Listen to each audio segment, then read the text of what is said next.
दुनिया में अनेक घटनाएं घटती रहती है और उन्हीं घटनाओं में से एक घटना है ज्वालामुखी की। वैसे तो दोस्तों आपने ज्वालामुखी के बहुत सारे वीडियो तो देखे होंगे, लेकिन दोस्तों क्या आप जानना चाहोगे कि ज्वालामुखी क्यों और कैसे फटती है। जैसे कि हम सभी को पता है कि पृथ्वी का आवरण बहुत गर्म होता है। यहाँ का तापमान 1000 डिग्री सेल्सियस से लेकर 3000 डिग्री सेल्सियस के बीच होता है। ऐसे में पृथ्वी के अंदर मौजूद चट्टानें अधिक तापमान की वजह से पिघल जाती है और एक तरल पदार्थ बन जाती है। यह पिघला हुआ तरल पदार्थ मैग्मा कहलाता है, जो चट्टानों की अपेक्षा हल्का होता है। हल्का होने की वजह से पृथ्वी की ऊपर की सतह पर आ जाता है और बाहर निकलने लगता है, जिससे ज्वालामुखी का जन्म होता है। ज्वालामुखी, जिसे अंग्रेजी भाषा में वोल्केनो कहा जाता है, पृथ्वी पर दरार या छिद्र मौजूद होते हैं, जिनसे लावा चट्टानों के गर्म अंश राख और गर्म गैस के रूप में बाहर निकलती है।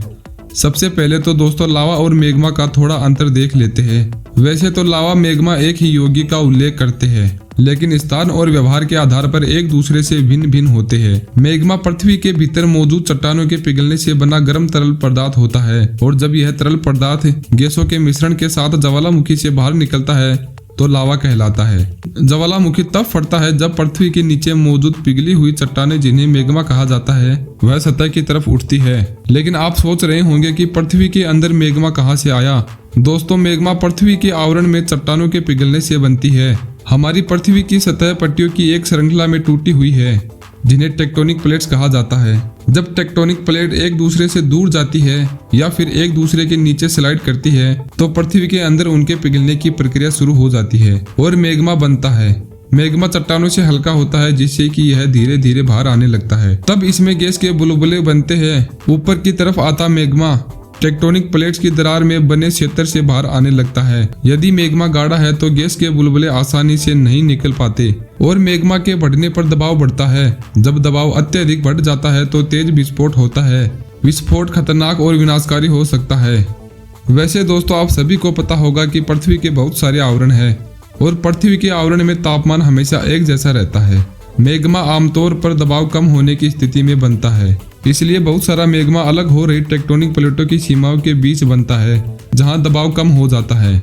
मैग्मा चट्टानों के बजाय कम सघन होता है, इसलिए सतह की तरफ उठता है, जिससे ज्वालामुखी फटता है।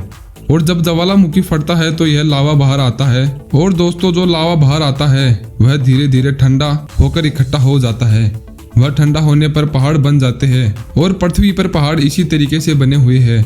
दोस्तों हम अब आपको बता देते हैं कि ज्वालामुखी कहाँ फटता है। हमारी पृथ्वी 17 ठोस टेक्टोनिक प्लेटों में विभाजित है।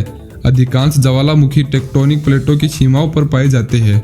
उदाहरण के लिए प्रशांत महासागर के चारों ओर प्लेटों की सीमाओं पर कई ज्वालामुखी मौजूद है, इसलिए इस क्षेत्र को रिंग ऑफ फायर भी कहा जाता है। दोस्तों वैसे तो ज्वालामुखी आज के युग में एक पर्यटक स्थल बन चुका है, लेकिन दोस्तों आपको बताऊं, अगर ज्वालामुखी के संपर्क में कोई इंसान आ जाए तो इंसान की मौत निश्चित हो जाती है, क्योंकि दोस्तों ज्वालामुखी का तापमान बहुत ही ज्यादा होता है और वह पल भर में ही किसी इंसान को समाप्त कर सकता है। अब दोस्तों क्या आपको पता है कि भारत में भी बहुत सारे ज्वालामुखी है। वैसे तो ज्वालामुखी फटना खतरनाक साबित हो सकता है, लेकिन हमारे भारत में भी ऐसे ज्वालामुखी है जो बहुत ही ज्यादा सक्रिय है। दोस्तों यह थी ज्वालामुखी की जानकारी से भरी वीडियो अच्छी लगी है तो वीडियो को लाइक और चैनल को सब्सक्राइब करना ना भूलें। तो मिलते हैं अगले वीडियो में।